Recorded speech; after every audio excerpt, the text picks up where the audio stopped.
Hello?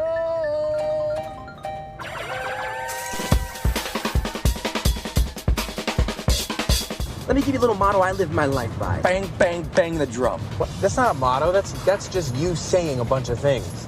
It's difficult to name one favorite drummer. Roy. Hey. Wow. You're amazing, dude. Thanks. I like to play.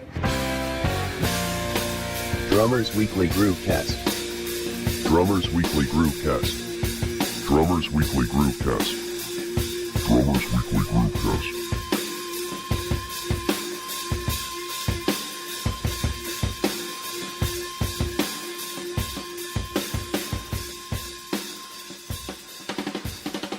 You're only as good of a drum set player as you are a snare drummer.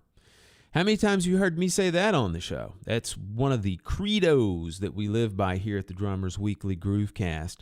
And I believe that statement, when it's taken at even its most base value, really underlines why we're doing this show. We are welcoming this week one of the premier orchestral percussionists and snare drummers in the world, Mr. Rob Knopper. Now, if you're not familiar with Rob, do a little bit of drumming archaeology, get on Google, search his name, and you're going to find quite a bit of stuff about this guy. He is a percussionist in New York City with the Metropolitan Opera Orchestra, but he also has quite a presence on social media, and he's very active in the percussion education and audition education community. Now, that being said, I am well aware that 95% of our audience are drum set players. So you're probably asking yourself, what does this have to do with anything? You know, I can play snare drum a certain way and I can incorporate it into my drum set however I want to. Well, that's true. But sometimes I think having a concert snare drummer who has incredible expertise and education in the specialties of that discipline is nothing but a help to us. There are some things that I know that I've learned from studying concert snare drum that are directly applicable and just very helpful to me as a drum set player. For example, we discuss in detail how being proficient in concert snare drum helps us on drum set with things like technique, chops, working on terrace dynamics and gradual dynamics, and the ability to troubleshoot challenging stickings, and also just developing a critical ear. So even if you are new to this style of playing, give this a listen. Rob's going to give you some tips on how to start out and where to go, what methods to use, what literature to work on, and eventually we're going to get to sort of what I call the pinnacle of this style of playing, the Jacques Delecluse Douze Etudes, of which Rob is a specialist in this. He can pretty much tell you anything and everything you need to know about the Delecluse Etudes. Another thing that Rob is also a specialist at is another thing that we don't deal with that much as drum set artists. He is a specialist in teaching and helping musicians excel at auditions. So what I had him do was I had him walk us through the typical audition process. And we approached it from the standpoint of an orchestral style audition. Now, of course, you could apply this to virtually any other type of audition, but give you an example, I had him walk through what it's like to just first find an audition. Secondly, how to apply, like sending in resumes, sending in recordings, other type of media. Then, what happens if you get called to a physical audition? Is it person to person?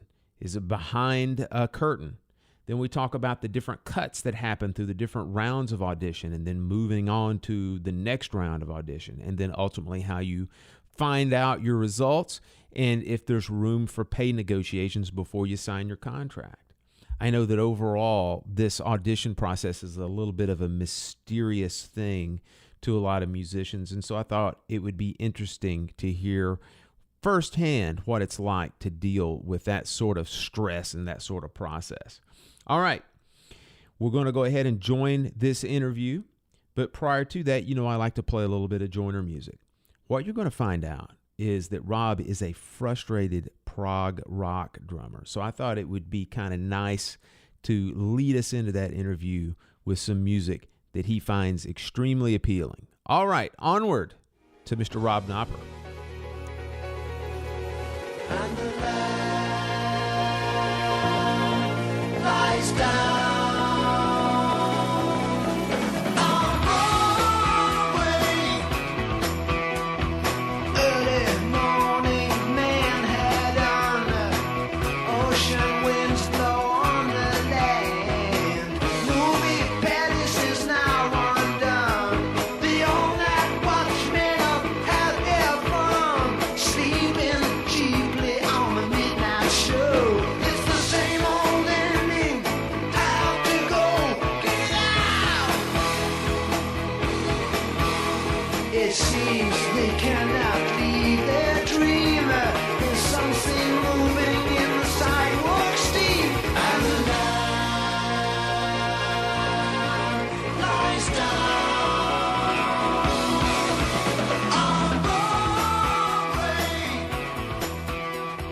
Just out of curiosity also, how is the weather as far as springtime in New York City right now?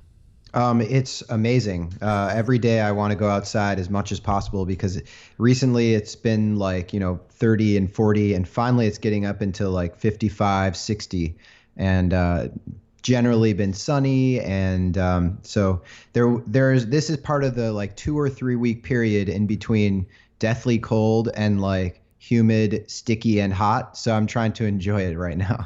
What part of the city do you live in? I'm in Hell's Kitchen in Manhattan. Okay, well, in conjunction with your gig, you're not that far away then from like Lincoln Center. Exactly. Yeah, I walk to work. Oh, that's tremendous, man. What about practice? One of the things that we like to talk to our musicians, especially that live in New York and in LA, where do you actually get to practice? Yeah. It's funny because I recently got a nice, loud, aggressive knocking on the wall from my neighbor a few weeks ago. That's the first time really that's happened to me in New York after being here for 8 years of working and 4 years of going to school. I only practice not loud things at home. Like I have my ragtime xylophone here, and every once in a while I'll bring my like triangle home, but I never practice snare drum or cymbals or tambourine or anything like that at home. I don't think even timpani would fit through the door. It's hard enough to get a large sized xylophone in. So yeah, practicing at home is kind of, it's my backup. But really I am lucky in that I am able to practice at the Met. We have a bunch of rooms downstairs. You kind of have to scrounge around for rooms or practice in the staircase, but I've gotten pretty good at finding all the nooks and crannies of that building that I can set up a snare drum in. Do you have any complaints about playing maybe on practice pad? I don't practice on practice pad ever, really. I got that advice from my teacher when I was in high school, and I agree because the way that your hand and all the tiny little muscles and ligaments and everything in your hand adapt to the stick and manipulate the stick is really based on the physics of the stick bouncing up and down off of the head. And when you have the wrong amount of tension and the wrong material, then you're learning to adjust how your hand works and wraps around the stick incorrectly and for the wrong instrument. So I always practice on a drum. Interesting, man. I have never heard anyone use that particular reasoning for it. The one thing I always tell all my students, I always say, look, if you can practice on snare drum or if you can practice on the drum set absolutely do your work there because, of course, that's where you're going to do your performances, right? But that's a very interesting set of reasons, man, for not using a practice pad. Now, you're doing your own segues. This is great, man, because I want to step back when you were talking about when you were studying when you were younger. Now, you're not originally from the New York area, it's my understanding. Is that correct? Yes, that's right. Where are you originally from? And give us a little bit of context from the standpoint of when you started playing as well. Yeah. So I grew up in a small town called Chelsea, Michigan, which is west of Ann Arbor. We are known for Jiffy mixes, the blue and white cake batter and muffin batter cornbread. That you find. Yeah, mm-hmm. Yeah, exactly. They never do advertising. They don't advertise anywhere. They just stock all the grocery stores. That's all they do. Well, the products are good enough, right? Yeah, I guess so. Uh-huh. We have about 4,000 people, and I grew up in right in between a cornfield and a forest.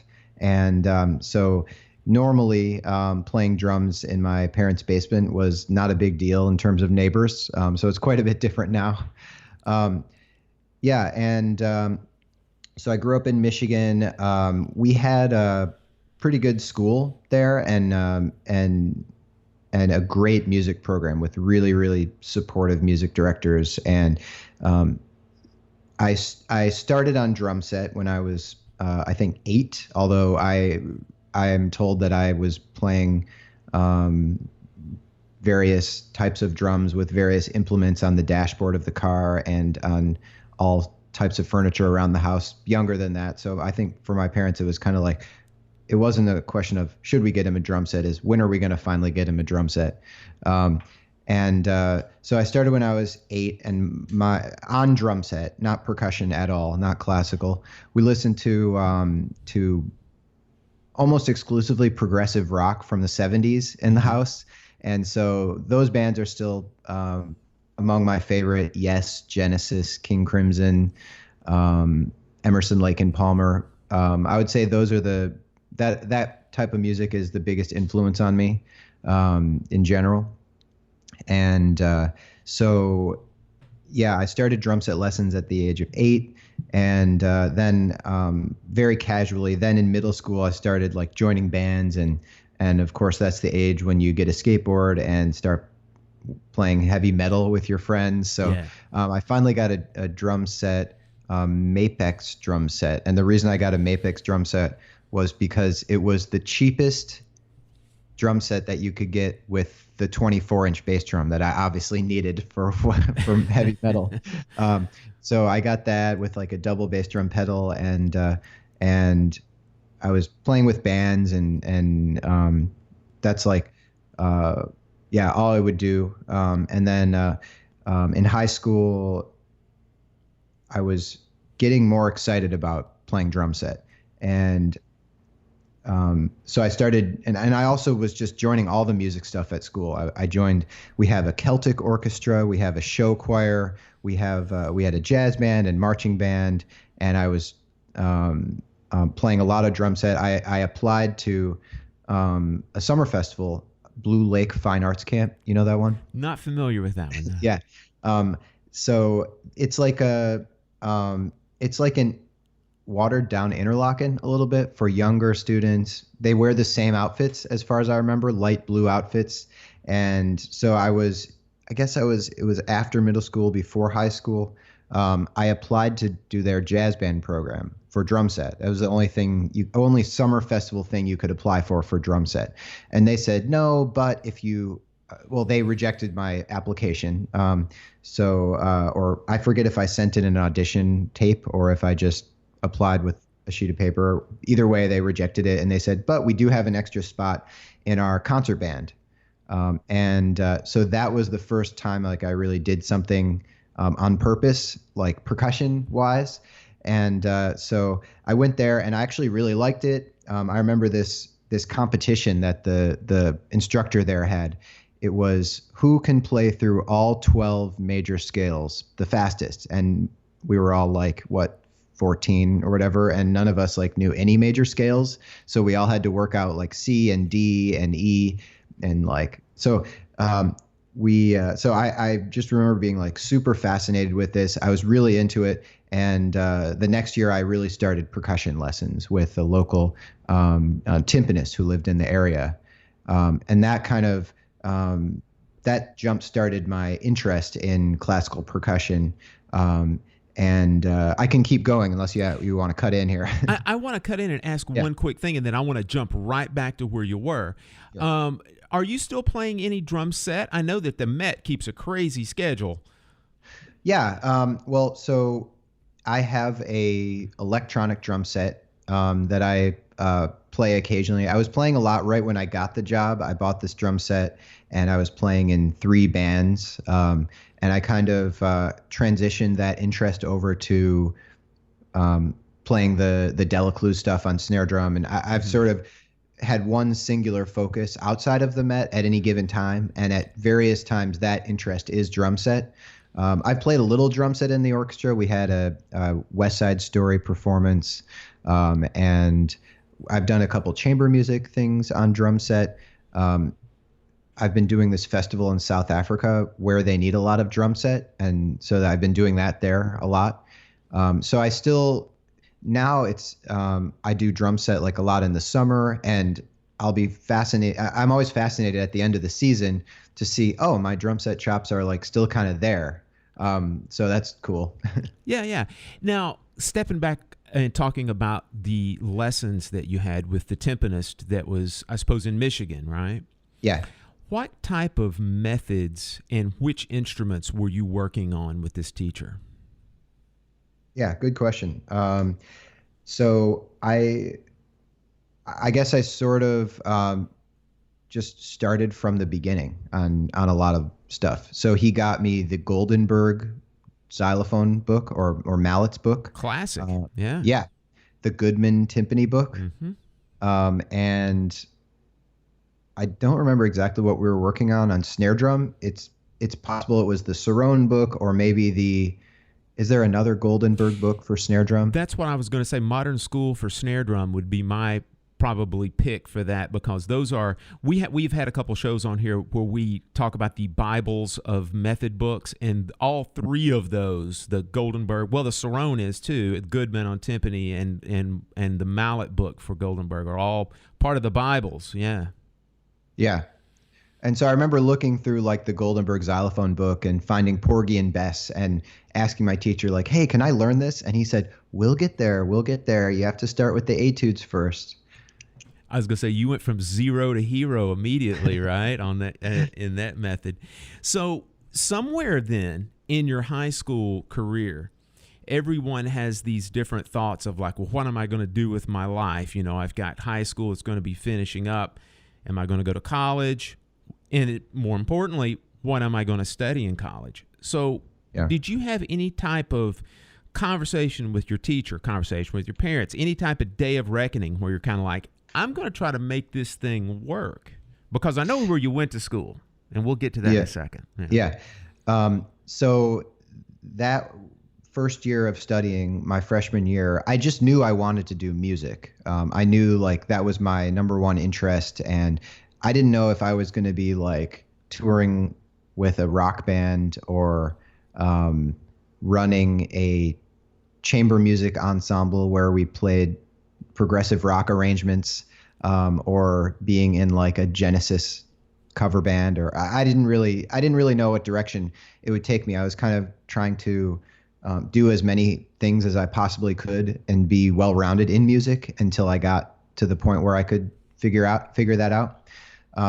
In the summer after my freshman year, I went to Interlochen, and it was at that point that things really changed for me.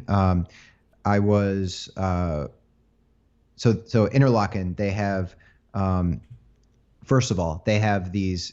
They used to have these systems called challenges. So there's 2 orchestras, and every week, so there's 2 orchestras, and there's 5 or 6 percussionists in each orchestra, and you're placed in 1 to 6 chair or one of the top orchestra or the lowest orchestra based on your placement in the original audition. And every week, anybody can challenge the person above them. meaning you do this blind challenge where both people have to play the excerpt, and everyone else in the section gets to vote on who gets the higher chair. And so if you wanted to keep your chair, you had to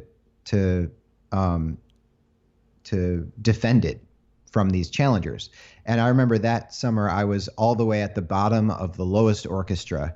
And at the very end, I would try to challenge every single week. And I was working, I met my best friend Brian there, and every week we were working as hard as we could on these challenge excerpts. And every week I would try to challenge the person above me. And by the very end of the summer, I challenged and I won the 5th chair up from the 6th chair in the lowest orchestra. But it started a fire in me. And the other thing that happened during that summer was I learned from the teacher that I had there, Keith Aleo, who's awesome, and I'm still good friends with him. He taught me about the union, the music union, and how orchestra jobs work. And I realized that if I were interested in doing orchestra above playing in a rock band or any of those other things I mentioned, I would have the opportunity to, first of all, compete fairly for a spot in an orchestra through their blind audition process. I would have a regular salary and benefits. I could have a stable life and a family. And so those things were really attractive to me. So even though at that point I didn't know if classical music was going to be my favorite kind of music on earth or not, I knew that the orchestra track was what I had to do if I wanted to have the type of normal life that I was kind of expecting or wishing for. Yeah. Interesting. And so that obviously kind of spurred you toward, I'm going to have to go study at a music school, basically.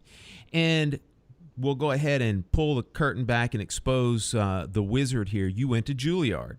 That's right. Now, I think everybody pretty much knows that they just don't give those spots away at Juilliard. How did you get involved in that? Who recommended that you go there? And then how was your audition conducted? Yeah. So as I was getting towards my senior year of high school, I was talking a lot with my teachers about, and I had started studying with members of the Detroit Symphony and the faculty of University of Michigan at that point, just the best teachers in the area that I could find. And I was talking to them about college auditions a lot because I knew that was a important point in my development. I needed to get into a good school and make the best choice. So junior year, they recommended that I go and visit a ton of schools, and I'm glad I did. So I visited like Carnegie Mellon. I went to a few schools in Ohio, Cleveland, and Oberlin. I visited schools in Boston, New York, Washington, D.C. I can't even remember all of them, but Chicago. So I had this kind of broad list of schools that I was kind of mildly interested in or generally interested in. And after taking lessons with each of those teachers and talking to alumni, I kind of narrowed it down to a concise 5 schools that met my important that met the 3 considerations that I was that were on my mind for schools.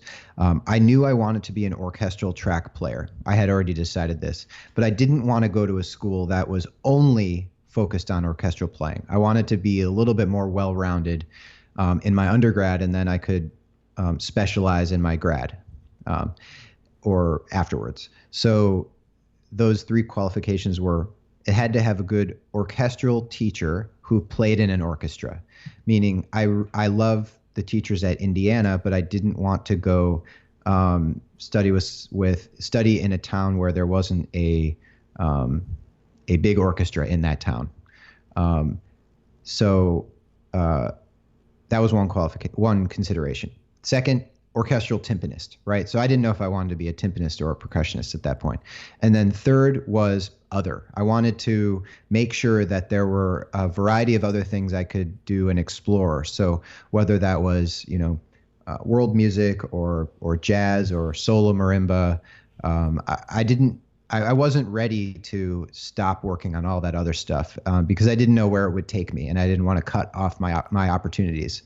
So those three considerations really narrowed down my big list of colleges until it was finally at a concise 5. So then in my senior year, I applied to each one of those, sent in maybe a pre-screening tape to Juilliard, I think. And that was due in December 1st. And then the auditions were all between January and March, I believe. And so I did all the auditions, and I had no idea how many spots they were going to have open and everything. But it turned out that, I mentioned the best friend that I made at Interlochen, this guy, Brian. Turns out Brian and I were the 2 percussionists accepted at Juilliard as freshmen that year. We were the 2 percussionists accepted at Cleveland Institute of Music. We were both accepted at Manhattan School of Music. And so I ended up getting into all 5 of those schools, which was awesome. But I do think it was because of my extreme dedication to just researching the heck out of them beforehand, and really focusing my entire summer before my senior year and senior year on practicing. You single-handedly have the most dedicated research towards school of any guest that we've ever had. That's amazing, man, that you went through that much. I wish that I wish that one of my students had half the amount of curiosity that you had when it came to that. That's absolutely fantastic, and glad to hear it. Now, that leads me to ask you this. On your website, you are self-professed to have an obsessive personality, and that pretty much locked it in there. I used to have a teacher in my undergraduate school that used to tell me all the time that all of his best students had some form of mild OCD. Do you think that has something to do also with the rate of success that you've had as well? Absolutely. Any of my friends would tell you that I can be difficult, and it stems from whatever it is that causes that obsession. And I also think that there's something about that obsessive personality that brings people to the Met Orchestra and all the other orchestras in the United States. The type of personality that can be that can project manage this just outrageous process of audition preparation, and be persistent enough to win a job in a big orchestra. You tend to see that there's some level of obsessive personality characteristics in everybody, and they all kind of pop up in a little bit different ways, I think. But it's very interesting to observe that. Yeah. Did you end up graduating from Juilliard? Yes. I studied there for 4 years, graduated. Did you go to grad school afterward? I started, and I'm not sure if it was called grad school, but I started maybe artist diploma or artist degree at a school in Cleveland that I only ended up being at for 6 months. Gotcha. Yeah. And then I suppose after that, you started going into the world of auditions. I was auditioning for orchestras since my junior year of high school. Okay. Now, I want to really spend some time here on this, because this is a world that for most drum set players is incredibly foreign. I mean, I'm primarily a drum set player myself, and I can count on one hand. I've been doing it for 30 years. I can count on one hand how many auditions that I've done. But for the world of orchestra, it's just the way business is done. It's the way it's taken care of. So I want to run through just a list of some questions, and you can extrapolate on this as much or as little as you like. Okay. So let's first talk about, how do you find out about auditions for orchestras? Yeah, auditions are advertised in the International Musician, which is the publication that the American Federation of Musicians, the union, puts out every month. So it's May 2nd. So probably yesterday, a new batch of auditions were announced, and you can go in the paper. And I usually have one on my desk, but not right now. You can go flip to the back. I always start at the back and look through their audition announcements. Usually there's somewhere between 0 and 3 announcements per month of orchestras of various sizes, from extremely regional, small part-time orchestras to somewhere like the Met. Right. Now let's talk about the application process. Yeah. Generally, what do you expect to have to submit? Usually you only send your resume at first, and based on their particular contract that they've negotiated with the management. So each orchestra's musicians have a unique contract that they negotiate with the management, just like any other union. But that contract usually includes audition process, and so every audition is a little bit different. So some orchestras have you send a tape first if you're not qualified for the live round. That's how the Met is. So you send your resume, and they sort the resumes into 2 piles. One pile is, these people are qualified to come to our live audition just based on their experience, or these people are not qualified, so they can send a tape of their playing.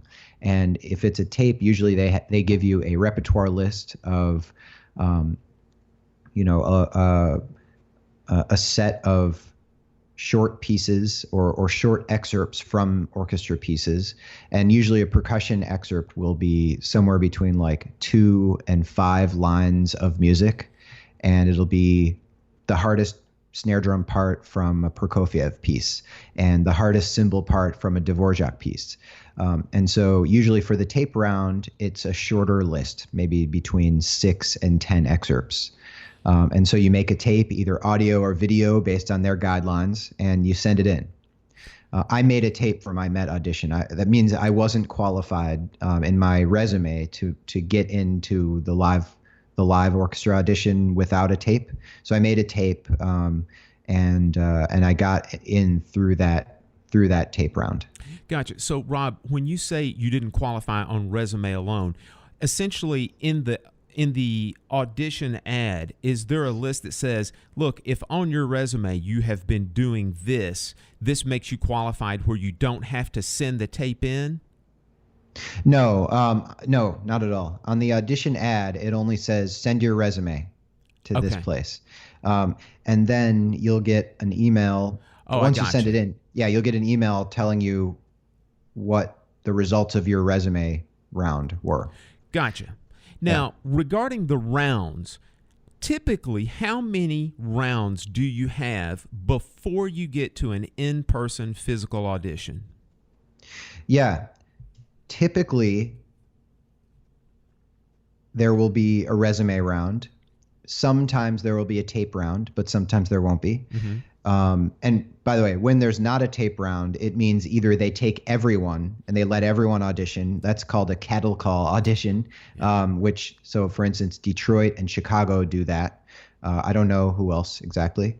If they don't take everybody, then they'll just disqualify some people and say, based on your resume, you can't go. Some orchestras are like that. But then I feel the more civilized decision is we'll do a tape round and at least give you the opportunity to prove yourself. After all the non-live rounds, then there's the live audition. And usually that happens in just a few days, 2 or 3 days, sometimes a week if they have to spread it out based on their schedule. There will generally be a prelim round, a semifinal round, and a final round. So the first 2 days where there's the most people, there will be a prelim round. Or sometimes it takes 3 or 4 days. Tons of people apply for these auditions. So sometimes 200 or 250 percussionists will apply. So there could be a lot of live prelim round players. So the prelim round is usually like 6 or 8 excerpts. They're usually the standard excerpts. I'm really speaking generally right now because there's a lot of exceptions to this rule. But it's that round is kind of feels like the most brutal. Like they'll just cut, and just let a few people through. And so I guess, depends on the orchestra, but it'll narrow down from like, by that time, 60 or 80 people played in the prelims, and then usually it's maybe 15 people in the semifinal round, 10 to 15.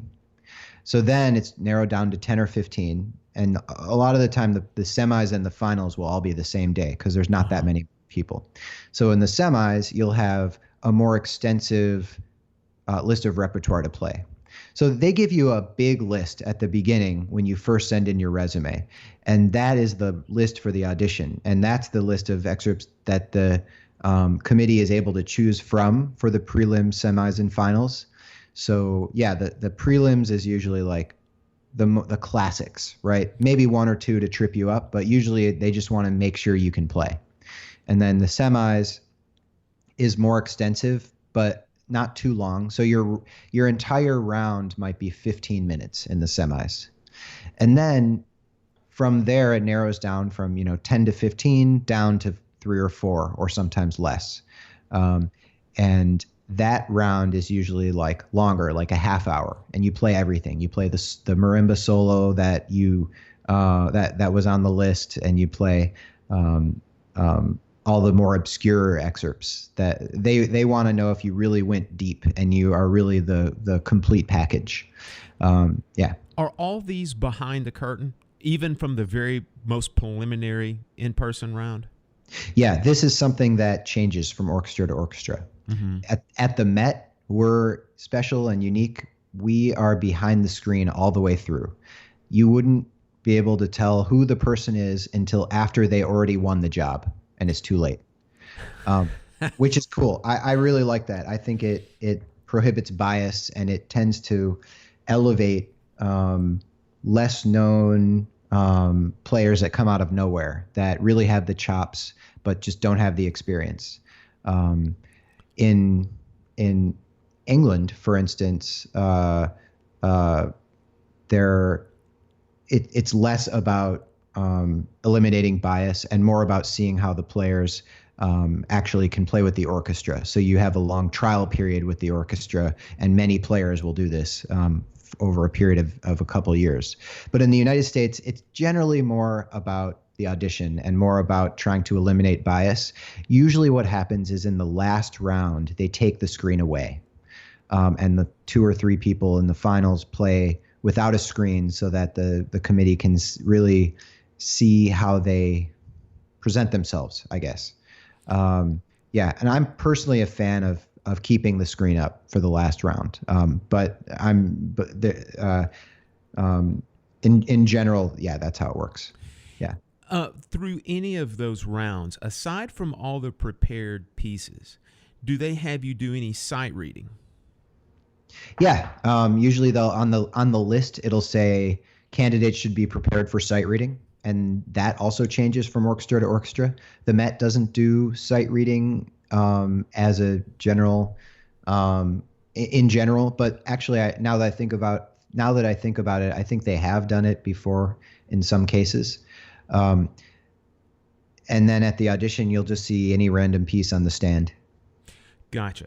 Yeah. Now let's talk about the inevitable mistake. Yeah. I've got quite a few friends that play in different orchestras, and they talk about different auditions, the ones that they made, the ones that they didn't make. And I'm like, hey, what happened? And he goes, didn't go well, man. I made a mistake. Yeah. Now that to me is one of those things that I give people a lot of leeway, especially if they're playing very musically and whatnot. But just how critical, and I know you're talking about hundreds sometimes of people that are auditioning, at least sometimes 60 to 80, you're saying. How critical is it, especially when you get to those final rounds, that you literally do not make a mistake? Yeah, good question. It's not critical at all, and I made mistakes in every round of my Met audition. I don't think it's important to not make mistakes. I think it's easy to tell the difference between a good player and a good player who makes mistakes and a great player who makes mistakes. It's, they may have made the same number of mistakes, but there are so many micro details that you can learn about the player within the rest of the music that they're not making mistakes in, that it's easy to look, everybody's going to make mistakes. And even when somebody wins the job, they're going to make mistakes once they have the job. It's not about how many mistakes you can make. It's about learning what kind of attention to detail and what kind of preparation process this player has. So if you have the kind of process that that brings you to learning and cleaning every single detail about the music, whether it's the tiny gradations of dynamic or phrasing or rhythm, then it'll come through, whether or not you have a good audition or not so good audition. I mean, I always like think of my auditions as, audition day is going to be a randomized example of how you play. It might be a good version, it might be a bad version, it might be right in the middle. The point is not to shoot for the moon and have the best possible audition on audition day. The point is to make your playing as great as you possibly can, so that even on a bad day, your playing is going to beat everyone else's good day. That's another one of our mantras on the show, is how good is your bad?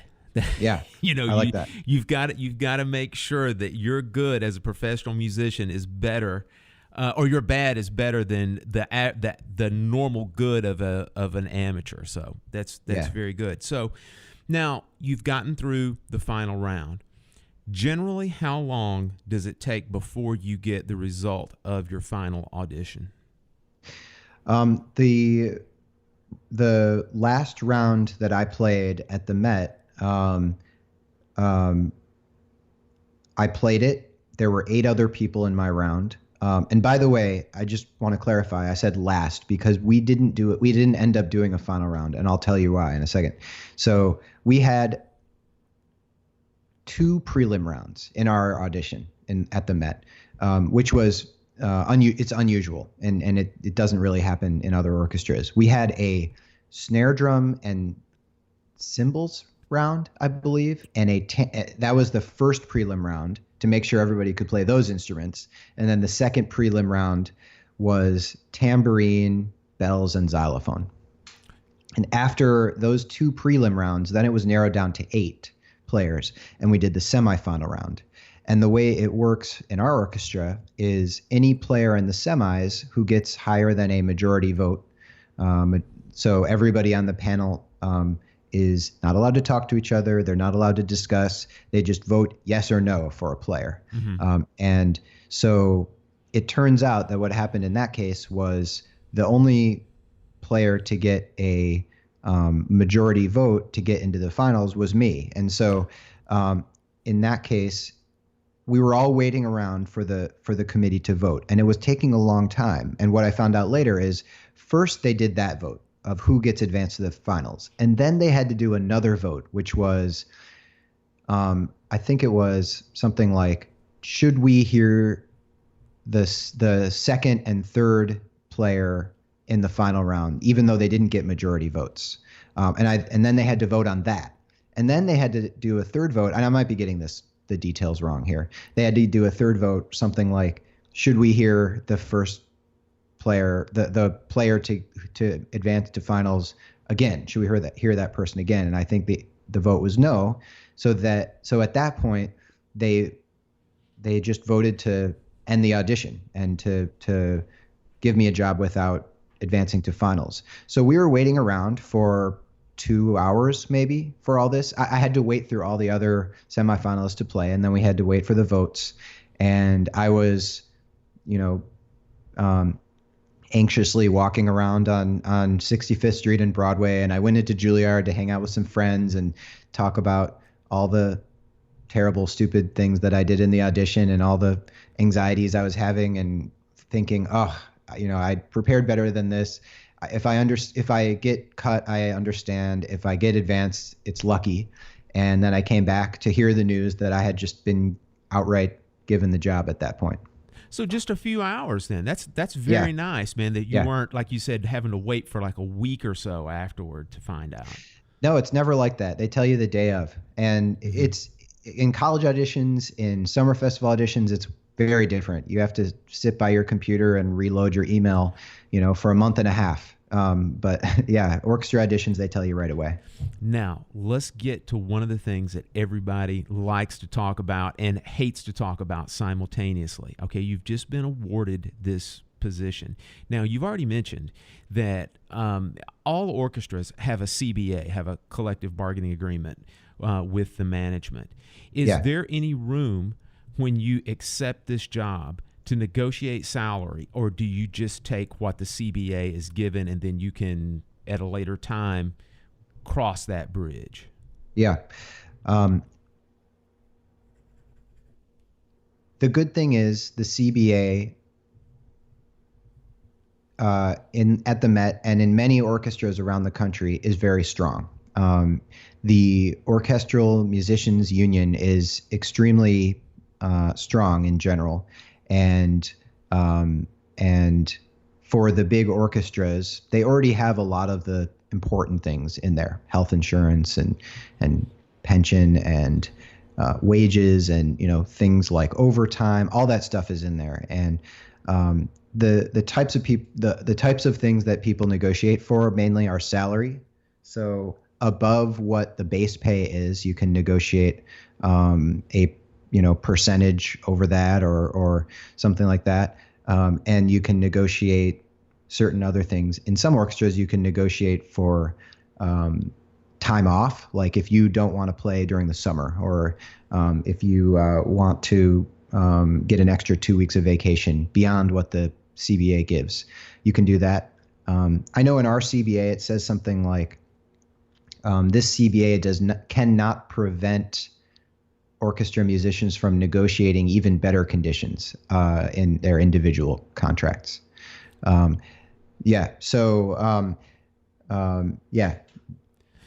my old teacher from Juilliard, when he went to LA, he negotiated a special thing where he got his own practice room dedicated to timpani, and his drums.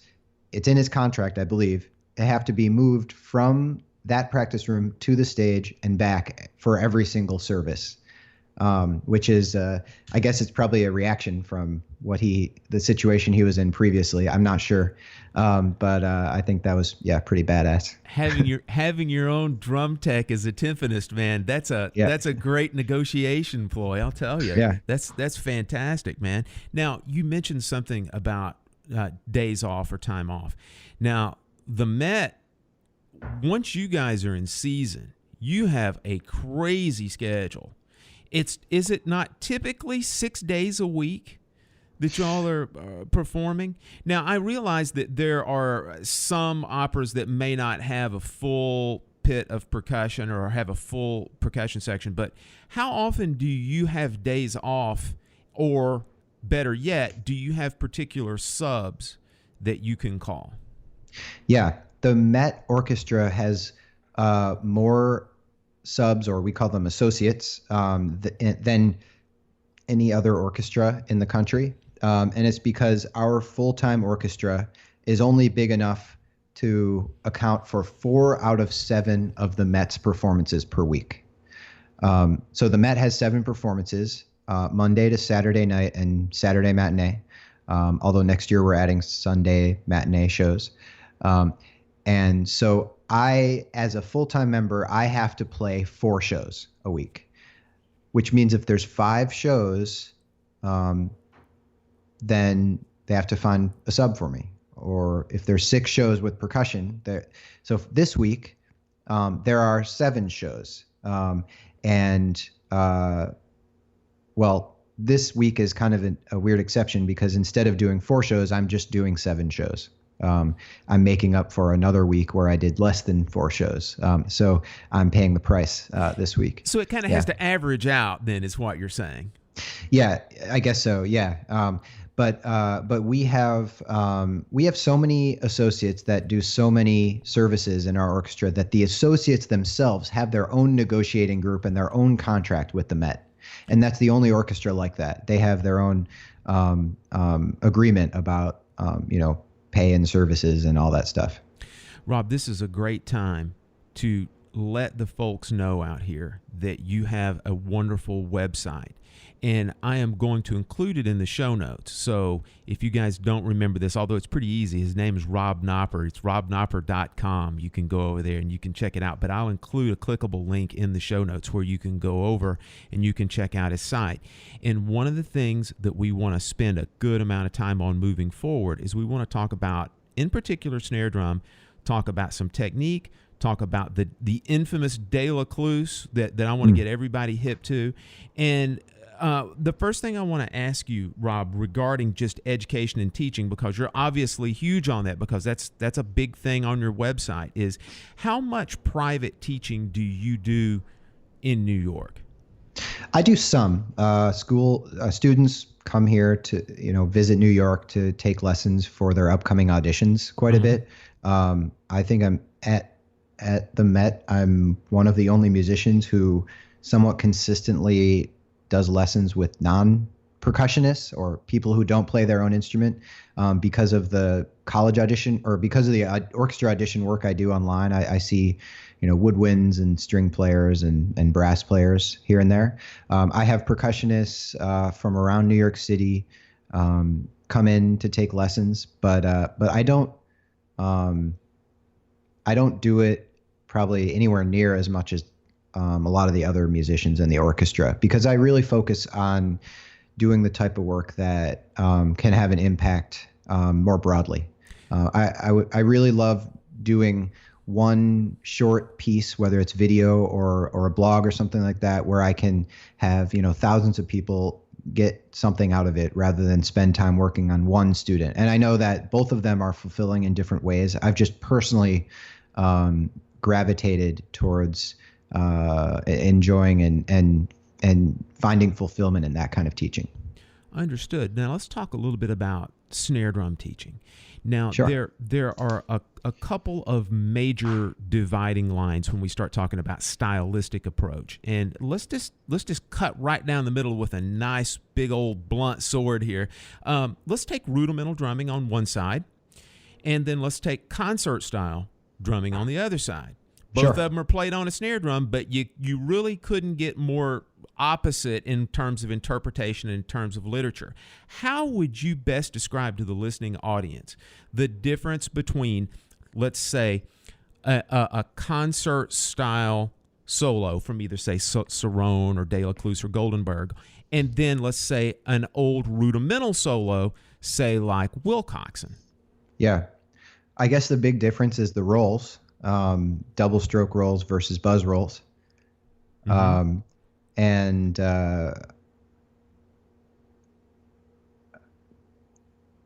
not sure I approach them really that differently. I'm not the kind of person who would try to find out, how a piece was played in 1935 when it was first written and try to play it exactly that way. I like to bring my own personality and style to it, and my own personality and style is not just from a classical place. It's also from all the other influences I've had, like, rock music and playing jazz and ragtime and being in bands and playing on drum set. I bring all that to my classical music, concert music, and I bring all that to my rudimental music. Yeah, well, that's a good answer, man, because one of the things I always tell all my drum set students also is that both of those styles of playing are incredibly beneficial to your drum set playing, because you're going to use a lot of both of the elements inside of those styles.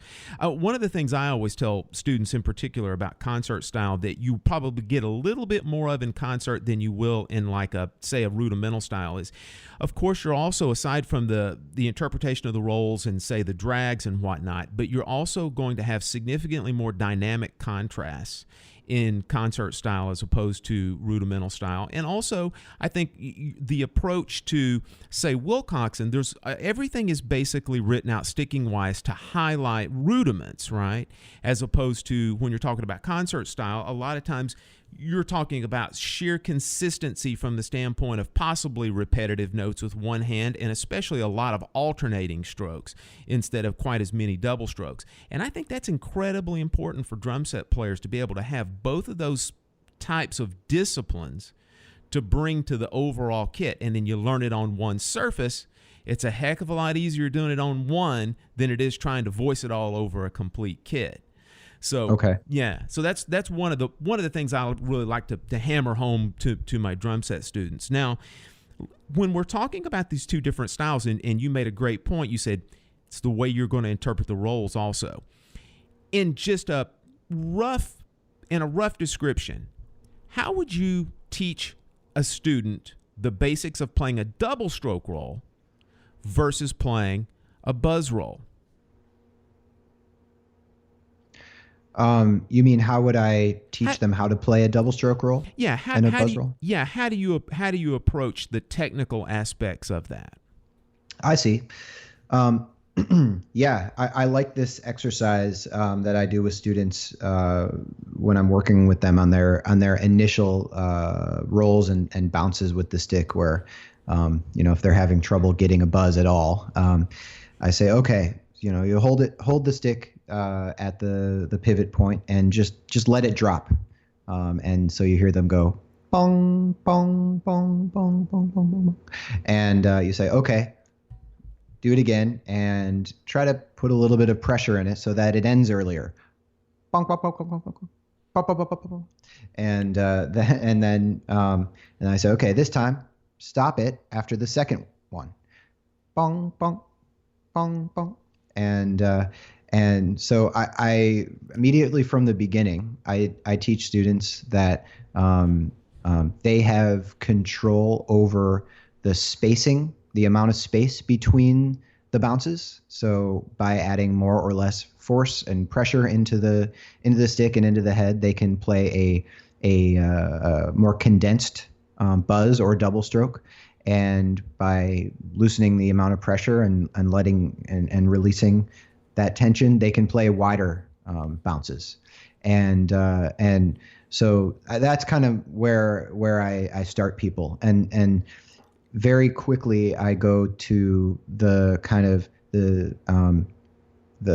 difficult part, which is making sure that the second, third, fourth, fifth, sixth bounce are not too much quieter than the first, especially for double strokes, but also for buzzes. So yeah, does that answer your question? It does, because that's I always ask teachers this question, because that's one of the things that it's very difficult in so many ways to articulate that. In other words, when you're in person with someone and you're sitting there and you're demonstrating it, it's a little bit easier a lot of times, because a student can look under your hands, they can look at your hands, they can look at the way the stick is acting on the drum head. But sometimes being able to articulate it is a little bit more difficult. But I thought that was a great answer. Cool. Let's now talk a little bit about concert snare drum and the setup process of a concert snare drum, because it's very different from a drum set snare drum for several different reasons. And I want to kind of pick your brain a little bit about what you listen for, as far as, like, let's talk about the tuning. Let's talk about setting the snares, because a lot of times on concert snare drums, you'll have multiple strainers with different types of snares that are underneath the drum. And let's talk about head choices and all that good stuff. So on your game time concert snare drum, let's first talk a little bit about the drum heads and the tuning. What do you like as far as your drum head choices, and do you have a particular method of tuning both the snare side head and the batter head? Yes, good question.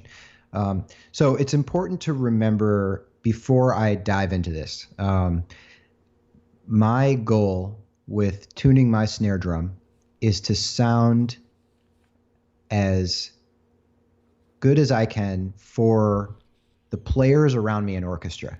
And I'm not talking about just the other percussionists. I'm talking about the brass players, the woodwinds, the string players, because I'm in orchestra. So I'm not trying to sound like the snare drum that Rimsky-Korsakov wrote for in Scheherazade.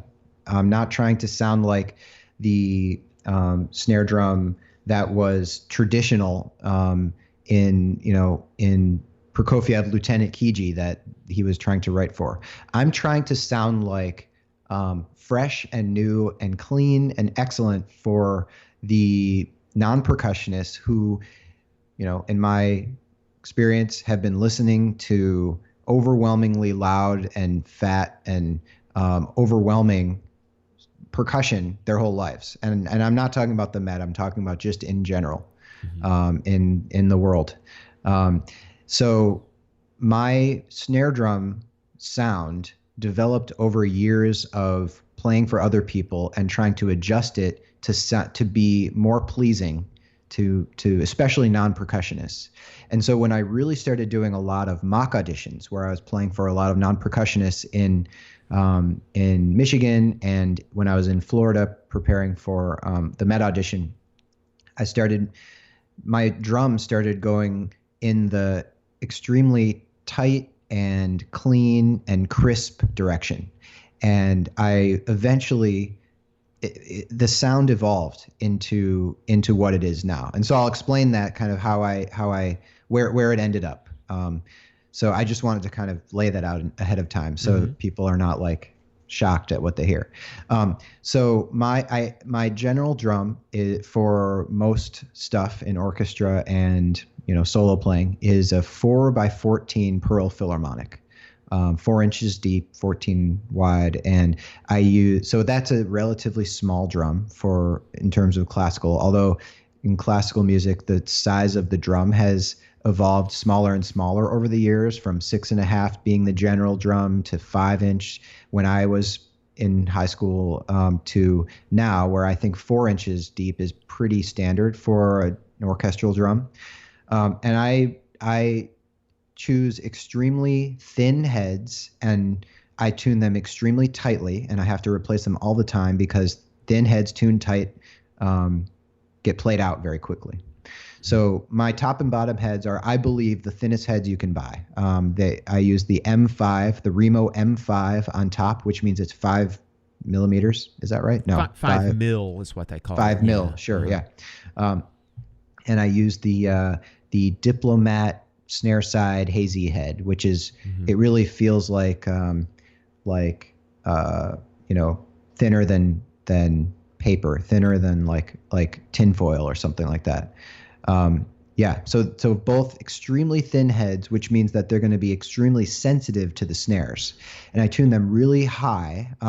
My pitches that I tune to are a high B on top and a high F above that, tritone above on bottom. And for the 4x14, for whatever reason, that ratio really works well. Interesting, man. Is that, when you say a high B, is that like, I suppose, a major seventh above middle C, or an octave in a major seventh above middle C? I think the second one. Wow. Yeah, that's up there, I think man. So. Yeah. I'm not totally sure about that, but I think so. It sounds really high. And you can hear examples of it. I have the drums tuned exactly that way on my Delecluse recordings on YouTube. If you search for that, you'll hear how high I mean.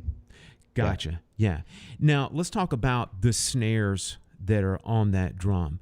On a lot of orchestral and concert style snare drums, there's 3 sets of snares. Is that the case on the Pearl Philharmonic? Yeah, that's right. Yeah.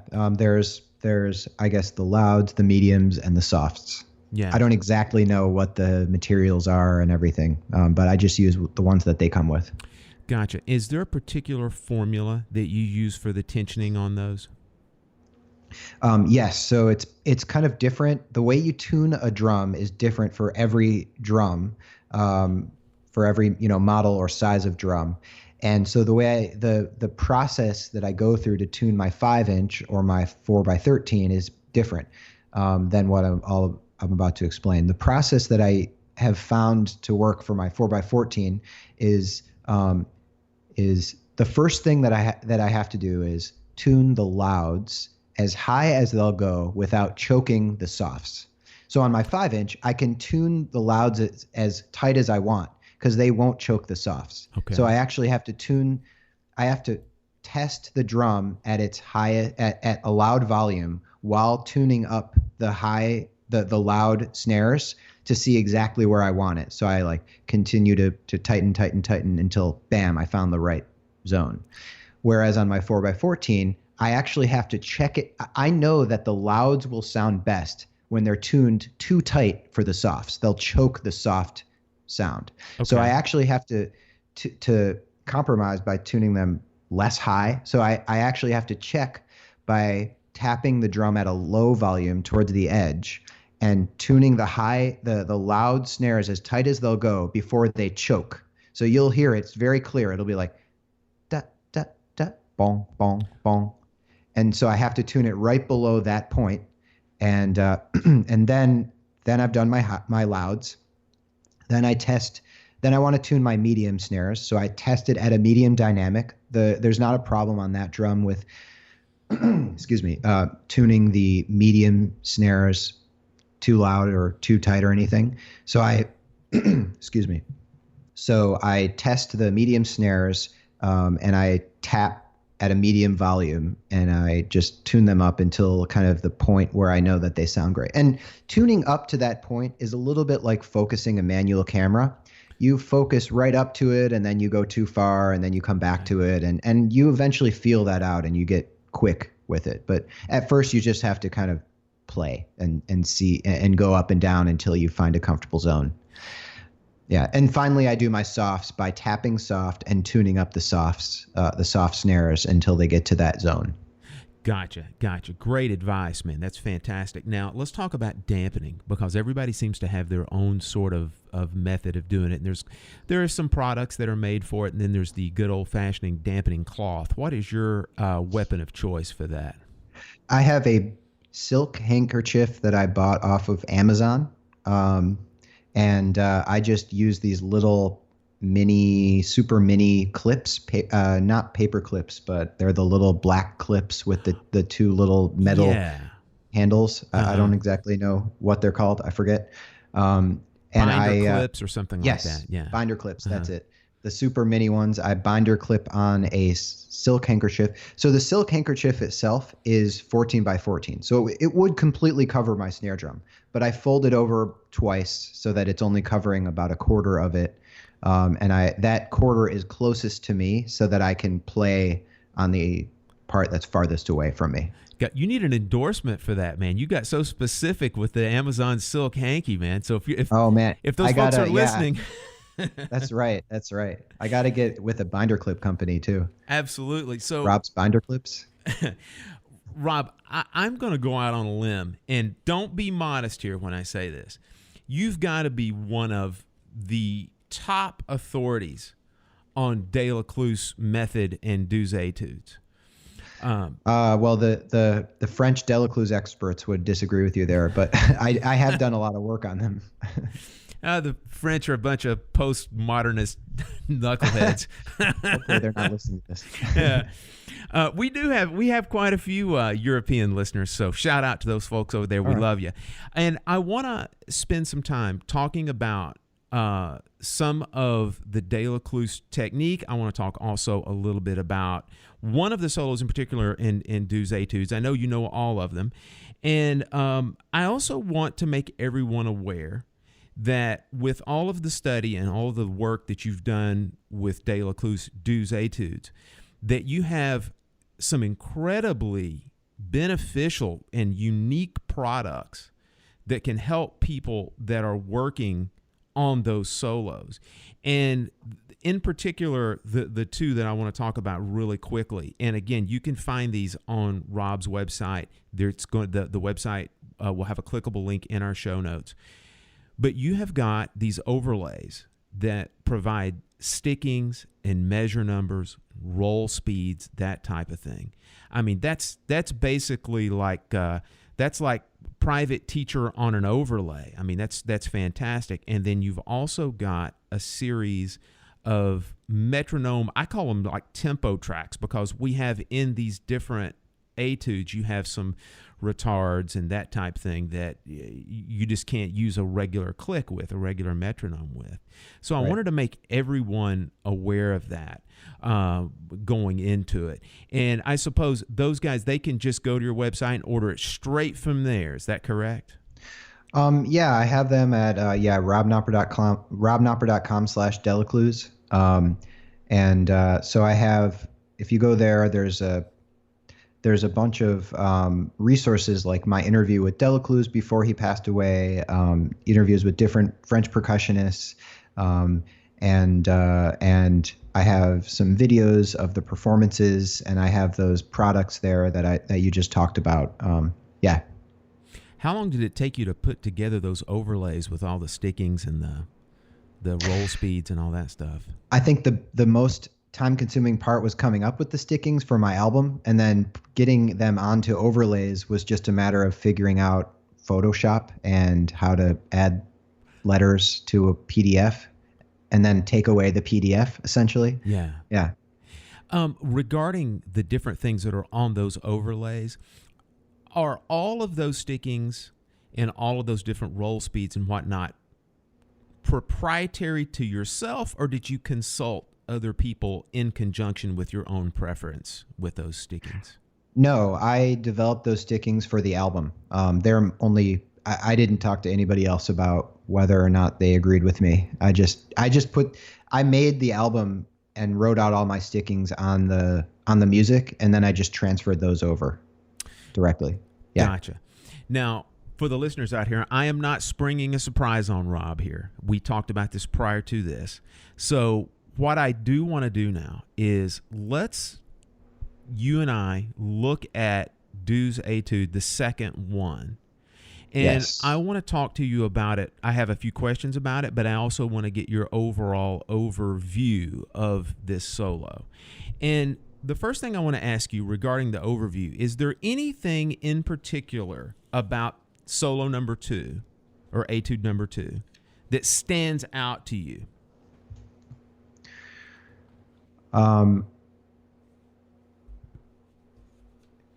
Yeah. So all 12 of the Delecluse Etudes have almost all types of snare drum playing, classical snare drum playing. So whether it's rolls at different dynamics and various kinds of grace notes, they all have it, but certain ones emphasize different things. So for instance, number 8 emphasizes a lot of soft single type work, and number 11 emphasizes a lot of grace notes, especially in quick,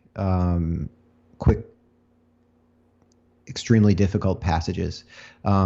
Number 2 is, for me, it's about rolls to me. I think the one of the evidence of that I was thinking that at the time of recording it is I used the drum that I think of as my rolling drum, where it sounds smoother to me, and it's my 4x14 aluminum rather than brass drum. Mm-hmm. And I think part of the reason is this etude is not too fast. It's at quarter note equals 100. It's in 3/4 consistently throughout the piece, and there's tons of rolls right from the beginning, but also in places like the 7th line where there's rolls coming in a off the beat. So there's rolls all over the place. There's rolls with accents. There's rolls going from extremely soft to extremely loud, and vice versa. So to me, this piece is all about the rolls. Yeah. Great. Well, and the first question about the rolls, the majority of this piece is in binary rhythms like 16th notes and whatnot. Throughout the entire piece, are you rolling all your rolls in 16ths? No. And usually I don't just only do rolls at one speed like that. First of all, if you do, I kind of think of my loud rolls and my soft rolls as at any given tempo having an ideal speed for loud and for soft. So here, and I don't have my stickings right in front of me, but here I think what I'm doing is at the beginning when you do the forte quarter note rolls, I think I'm doing fives. Gotcha. That's my ideal for the loud roll there. And when I say ideal, it means that, if I add another stroke to a quarter note roll, it'll be too fast, and if I take one away, it'll be too slow. Gotcha. And then at soft, I think it's 16th notes at this tempo. And so that creates a problem when you're crescendoing and decrescendoing in the roll. So I'm always sort of playing between 16th notes and fives here. And of course, if there's something super fast, like a loud eighth note roll, like in the third bar of the seventh line. So there's a loud forte eighth note roll, and then there happens again. Right. Sometimes so when it's five per quarter note, that means I could either play 2 or 3 here, and I usually play 3 here, I think. Gotcha. Well, that's a perfect segue for what I was going to ask you. If we will look just for a second at the fourth line, second and third measures, we have an eighth note figure to where the ends in the first measure are rolled, and then all of a sudden you have an accent in that third measure, and we switch to where we're doing eighth notes on the downbeats or on the numbered counts. On those, are you rolling threes on those, or like closed 5-stroke twos on those? No, threes. Gotcha. And so generally, when you're crescendoing like this, and you're using the same roll speed, then you're playing rolls with fewer bounces, buzzes with fewer bounces in the softer parts, and with more bounces in the louder parts, so that you can fill in the space there. If you play loud buzzes with fewer bounces, it'll sound empty. And so if I want to maintain generally the same color in those rolls as I crescendo and decrescendo, then I'm constantly adjusting my variable of buzz density. Gotcha. Now, if we look down 2 lines and we look at the sixth line, okay, if you look at measures 4, 5, and 6, okay, we have some quarter note rolls and some eighth note rolls into some eighth triplets that are there. In particular, on those eighth triplets, are you playing all those single-handedly, or how are you sticking those? No, I'm alternating those. Alternating them all the way through. Gotcha. And you know what? Do you mind if I take a second to find my stickings and open it on my computer? No, please do. Okay. All right. This adds to the veracity of this show too, man. We're not making any edits in this thing. Yeah, so I'm looking at the stickings here, and what I see is I'm alternating all the singles. And actually, in this case, where these rolls are happening, I'm actually playing fives here. Gotcha. With the rolls. Yeah. For whatever reason, that worked better for me on my drum at this tempo. Yeah. Gotcha. Now, just in overall, with this second solo, what do you consider to be the hot spots? Then again, most people would say the entire solo is a hot spot. Yeah. Most Delecluse has hot spots. Right. And I think this one has fewer and less intense ones than the rest, but the crazy parts are line 6, measure 1. That's nuts. Yeah. Yeah. Zet. And fourth line from the end, the last measure. Anything where a rough is coming after 16ths is tough. But as Jack Bell, one of the great percussionists, would say, he wants you to play a drag or a rough in a place where there's not a place to play a rough. Yeah, there's not enough time. I also think the first measure of the fifth line is a little bit tough, because those short rolls are happening, really loud dynamics with accents and singles around them. Anything where you're transitioning from one amount of pressure to another amount of pressure very quickly like that. Rolls require a lot more tension in your hands than singles, so that part is like that. Also, the third, sixth, eighth line, going from the third measure to the fourth measure, where you're playing a forte roll to soft singles. That's a really extreme change. Yeah, that's more representative of a type of Delecluse classic transition point. And so second to last line, fourth to fifth measure is just like that too, where you're playing forte with accents down to a soft roll. Yeah. Excellent, man. Fantastic. I encourage everyone to check out your different products that you have for that. It's nothing but beneficial, especially when working on something like this, what we would consider to be kind of the pinnacle of concert snare drum etudes. So everybody check that out. Now, Rob, we're starting to power some things down here. Just have a couple more questions for you. And sure. I wanted to ask you, we touched on it just briefly at the beginning, but when you go down to the Met and you're going to spend a little bit of practice time, what do you currently work on? I mean, it's all based on what I have coming up. I always like to keep my chops up in general, especially on instruments where chops can disappear. So that's like snare drum, tambourine, triangle, and cymbals. So I like to do my general warm-ups on those instruments. And I recently performed a ragtime xylophone piece with a group. So I was working on that for a while. It really depends on what I have going on. But I like to give myself a variety of things to work on so that I make sure to keep my chops up in the right areas. Just for example, if you pick up sticks, you're standing next to the snare drum over there, what do your hands just naturally gravitate toward?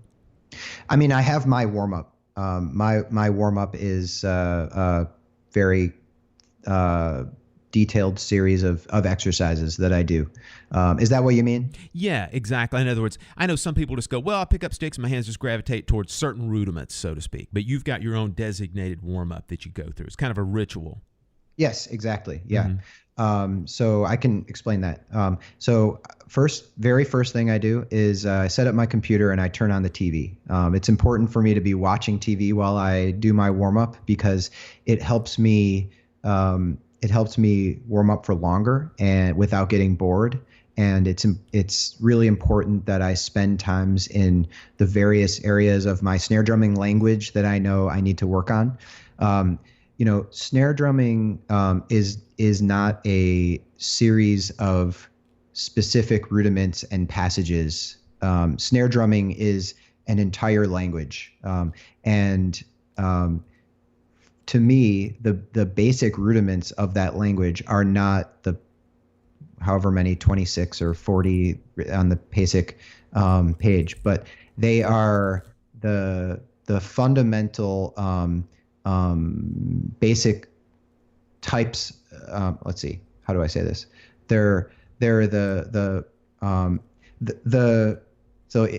If you take apart the English language and you say, and you would compare working on rudiments, the classic rudiments, to working on snare drumming, it's like saying, if I say these 40 short sentences, then I know how to speak English. But to me, I want to go even below that. So I'm not working on sentences. I'm not working on words. I'm working on letters. So the letters of snare drumming are, to me, the three stroke types: singles, doubles, and buzzes, that make up all the rudiments. And the variable of dynamic is super, super important, especially in classical music. So my main focus is on working on the three stroke types at the entire spectrum of dynamic range. So I start by working on singles with a certain set of exercises. The actual exercises are not as important, but the fact that I'm working on singles and then doubles and then buzzes to make sure that I can speak the entire range of letters, we'll call them in snare drumming. And then after that, I work on transitioning between those letters. So singles to doubles, doubles to singles, doubles to buzzes, buzzes to doubles. All 6 transitions of stroke types. And then I go to repertoire, whatever repertoire I'm learning. So that warm up takes me anywhere, I can do a short one in 15 minutes, but I can also work on that for an hour and a half. And what happens is I know that the areas of my technique that will start to disappear over time aren't that I can't play the hardest measure in Delecluse or that I can't play a certain rudiment. It's that I can't play a fortissimo buzz to a soft single, a simple transition like that, which is really the problem that's usually happening when you're struggling with something in the repertoire.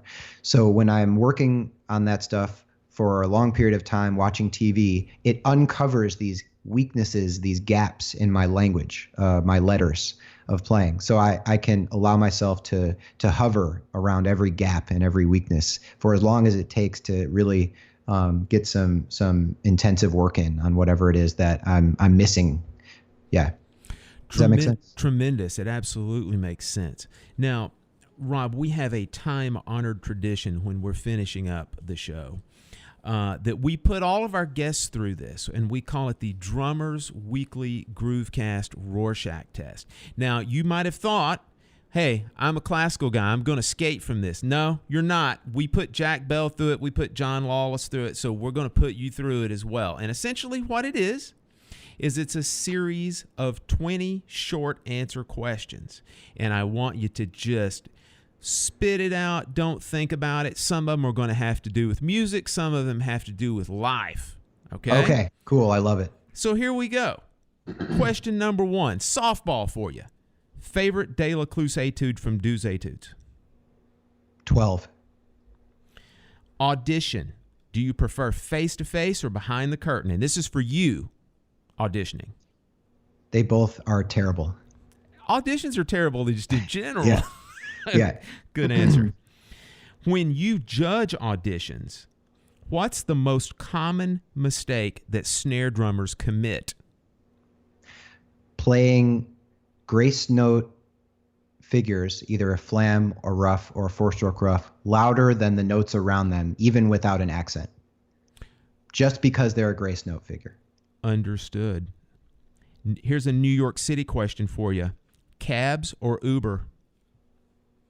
Lyft. Ooh, off script. All right. How often do you change drum heads on your concert snare, top and bottom? And I know you kind of alluded to that a little bit, that it's somewhat frequently. When I'm in audition mode or recording album mode, maybe every 3 weeks. When I'm in general orchestra mode, maybe every 6 months. Depends on how much I play. Gotcha. Sports, love them or hate them? Baseball, and I'm a Detroit Tigers fan. All right. You like the Red Wings? Yeah. All right. I don't really care as much about hockey. Gotcha. My colleague from Michigan is a huge Detroit Red Wings fan. Understood. Flam accents or Swiss triplets? I don't know the difference. Man, my co-host is going to love you for that. All right. Dogs or cats? Cats. Outside of snare drum, what's your favorite percussion instrument? Xylophone. What is your New York City food preference? Koreatown. Gotcha. And I love the kimchi pancakes that you can get down there. Yeah. Gotcha. All right. All right. Now, don't be afraid. You're not going to hurt too many people's feelings when you on this one here. But here's the question. Conductors, needed by everyone, or are they just there to keep the strings somewhat in time? I think we need them. Oh, you're too politically correct. What's the most difficult rudiment for you to play consistently well?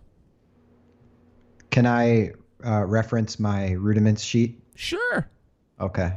Give me a second. Oh, flam accent. Okay. Gotcha. PC or Mac? Mac. if you are teaching a student, what is your favorite concert snare drum method book to use?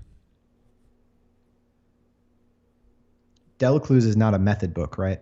Well, they have one. He's got one that's called Method. Oh, yeah. Casa Okay. Claire, that, yeah. Mm-hmm. I think I usually just dive into the repertoire and we work on methods from the repertoire, like taking things out of the repertoire and making up exercises. So I'm usually in Delecluse or Cerrone or the Joe Tompkins etudes, the rudimental etudes. Yeah. Gotcha. What's your favorite vacation spot? Paris. My wife and I are, probably just because my wife and I are going soon and we got married there, so it's a special one for us. Gotcha. I was going to say, you're putting way too much thought into this, man. Okay. Who's your favorite jazz drummer? My favorite drummer is Bill Bruford, and he did some jazz, so that counts, right? I'm taking it. Absolutely. Yeah. All right, now think about this one for a second. This is a fill in the blank. Varese ionization. I'll break somebody's knees to play the blank part. The snare drum part. Gotcha. I was going to say siren. Yeah, not the siren part. No, I could leave that. Somebody else should play that. Playing the siren is fine. It's muffling the siren after you've already gotten it going is the problem. Yes. What's your favorite TV show? The Office. My wife would agree. Nice. On a scale from 1 to 10, with 1 being blissfully happy and 10 being totally miserable, where are the Metropolitan Opera musicians on that scale? Ooh, I can't really speak for everyone else, but we work a lot, so I would say 7. I've never been a full-time orchestra member. I've only been a contract player to come in and play drum set on certain types of shows and why. And I would give every orchestra that I've ever played with somewhere between a 1 and a 3, or no, excuse me, on the miserable scale, probably between a 9 and a 10. Oh, yeah. All right, here we go. Last question. Dream gig, Berlin Philharmonic or Emerson, Lake and Palmer? Emerson, Lake and Palmer. Oh, well said. But is Palmer going to be there? Or am I Palmer? You're going to be Palmer. And are we talking now, or I mean before 1 or 2 of them passed away, like recently, or are we talking back in the day? Let's talk about like brain salad surgery day. Yes, I want to play Pictures at an Exhibition with them in 1971. Oh, well, who doesn't, man? Right? Rob, man, you've been a fantastic guest. I want to give you also just a moment to talk to the folks from the standpoint about your website or anything else that you might want to promote. Is there anything you want to relate to these folks before we sign off?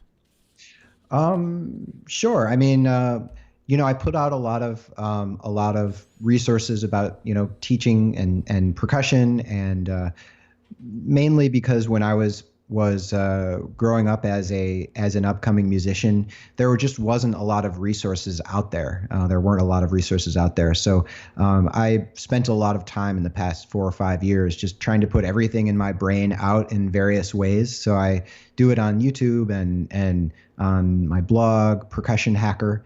And I'm hoping that, some of what I have to say will just make it easier for people who are going through those same struggles now to get through those struggles.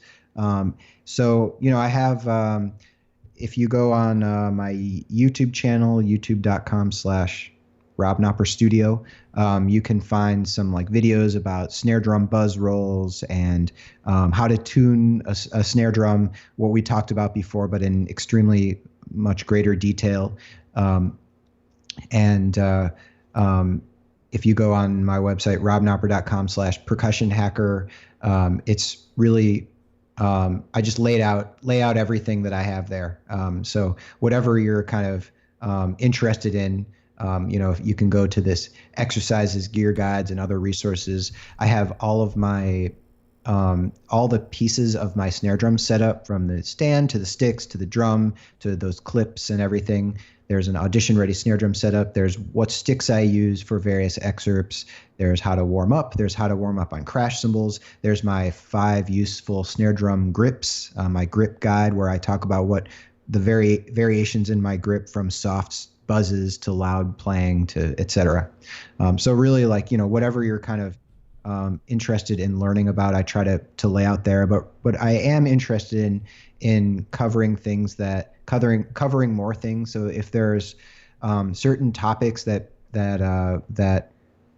people think I would have a perspective on that they would want to learn, they should really contact me and let me know, because I'm always kind of looking for ideas on different stuff to cover. I just have time during operas where I can go down to the basement and film various techniques and things like that. So people can comment on YouTube or reach out to me on my website, and I'd love to hear from people. Yeah. Tremendous, man. Well, I will make sure again that website, and I'll also put a link to your YouTube channel as well in the show notes. So folks, when you're done with this show, you can just page over to the show notes and you can click on either of those links and it will take you right over to Rob's site, either on YouTube or his regular website. Rob, thanks again, man. We appreciate you joining us on the show. Thank you, Phil. I really appreciate it. Thanks for having me. Well, we hope you enjoyed that. That was something a little bit off the beaten path. We haven't had an orchestral percussionist on the show in quite some time, and we were due, and it was a good one. So many, many thanks to Rob. Like we talked about a few times during the show, please check the show notes. We have some clickable links in there to take you over to not only Rob's website, but his YouTube channel as well. There you can see just some tremendous videos of him performing some of the Delecluse etudes, as well as some videos talking about his audition academy called Audition Hacker. And you can find out a little bit more about that as well on his website. So click on those links when you get a few minutes and go visit Rob. Tell him you heard him on Drummers Weekly Groovecast and that you appreciate what he's doing. Now, as for us, we are coming to the close of our third season. We got a few more episodes to go, but I want to thank everyone for tuning in. And as always, we never ask you guys for any type of money or any type of donation. However, if you would, please take a moment and head over to our page inside of iTunes. That is, in particular, if you are an Apple platform user. Head over to our page inside of iTunes and leave us a 5-star review. That's the only thing we ask of you, is just good reviews. So if you have a few minutes, please head over there and do that. It helps people who are looking for material of this ilk find us just a little bit easier. Now, with that in mind, head over to our website. We are at drummersweeklygroovecast.com. There you can listen to all the other episodes that we have. You can check out our videos. You can interact with us on social media. And you can also email us with any suggestions or amplifications. Finally, if you haven't subscribed to us, please do.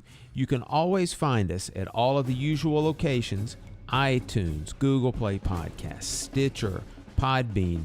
New for 2019, find us on Spotify. If you can't find us or you're having trouble finding us, send us that email and we'll point you in the right direction. Now, we were having a little fun with Rob during our 20 questions during the Rorschach test, and we brought up the Edgard Varese percussion ensemble piece called Ionization. That's what you're listening to on the way out. If you haven't heard it before, it's really a wonderful piece. It's just one of the cornerstones of percussion ensemble literature, so I encourage you to check it out. All right, on behalf of Rob, this is Phil, and we'll see you next week.